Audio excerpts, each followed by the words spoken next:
Chose promise, chose due. Nous allons commencer une série sur la justice au Moyen-Âge. Et comme vous allez voir, le sujet est extrêmement riche de concepts qui s'entremêlent. Et je vais essayer dans ces séries de vidéos de vous démontrer plusieurs choses. D'abord, que nous sommes les héritiers de cette justice médiévale qui est elle-même l'héritière de la justice franque et de la justice romaine. À titre d'exemple, savez-vous pourquoi en Angleterre il y a 12 jurés ? Savez-vous pourquoi en France la légitime défense est mieux reconnue la nuit que le jour ? Et je vous le donne dans le mille, c'est un héritage de la justice médiévale. Ensuite, nous verrons que la justice est un symbole de pouvoir et de contre-pouvoir parce qu'elle est un régulateur social. C'est-à-dire que c'est un pouvoir qui induit un devoir, assurer la sécurité. Même si nous le verrons, au-dessus reste toujours la justice divine. Mais nous verrons également quelle conception ils en ont à l'époque. Et quel est l'objectif de la peine appliquée. Spoiler alerte, l'objectif n'est absolument pas d'indemniser la victime, mais purger le monde d'ici-bas de ses démons. Chevaleresse d'aujourd'hui. Ça, c'est pas pour les fragiles. Alors, la peine encourue dépend de votre crime, certes, mais également de votre statut social et de votre sexe.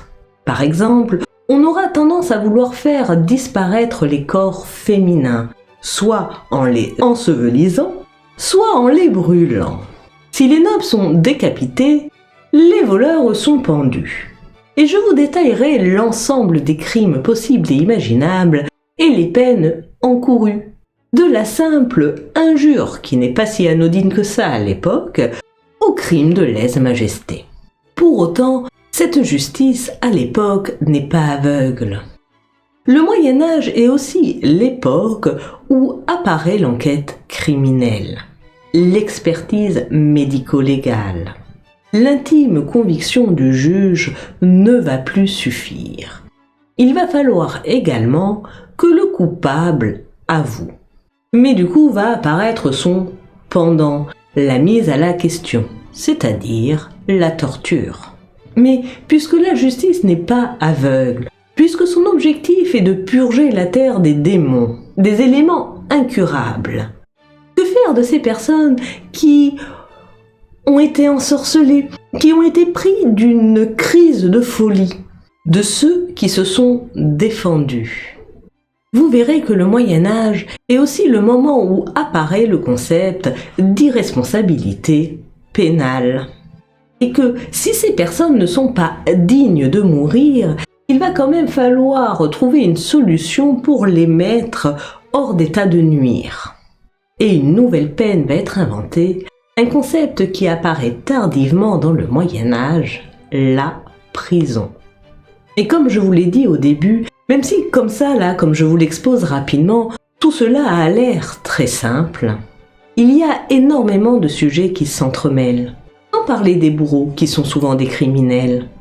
Quand parler des femmes, qui sont soit vues comme des toutes petites choses fragiles qu'il faut protéger et jamais coupables de rien, ou comme des criminels horribles dont il faut absolument faire disparaître toute trace de leur existence sur Terre. Ou dans un autre registre, quand parler de la justice du quotidien, vous savez, cette justice qui règle les conflits de voisinage, ou quand parler de la question de la centralisation du pouvoir, quand les seigneurs n'ont plus entre leurs mains les pouvoirs de justice si ce n'est des petites besognes. Quand parler de l'argent que rapportent justement ces charges de justice. Et oui, tous ces thèmes sont à la fois indépendants et recoupent tous les autres thèmes que j'ai abordés plus avant. C'est pour cela qu'en plus de tous ces grands chapitres, qui eux-mêmes seront découpés en petites vidéos, il y aura diverses vidéos sur divers sujets. Je dois vous avouer que mon objectif est de faire des vidéos plus courtes. Ma vie professionnelle et ma vie personnelle ayant subi une évolution heureuse, je ne peux malheureusement plus consacrer autant de temps à ma chaîne YouTube.